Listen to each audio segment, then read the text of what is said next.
வாலிபத்தின் கடனை தீர்க்க தாலி ஒண்ணு அப்பன் தந்தான்.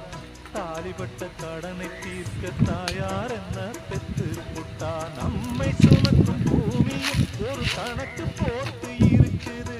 நம்மை சுமக்கும் பூமியும் ஒரு கணக்கு போட்டு இருக்குது. நாளை வாங்கும் வரவுக்கு அது இன்று நம்மை சுமக்குது. நாளை வாங்கும் வரவுக்கு அது இன்று நம்மை சுமக்குது. ஆத்துக்கு பக்கம் ஆத்துக்கு பக்கம் ஆத்து சுரக்கிற ஊத்துக்கு பக்கம்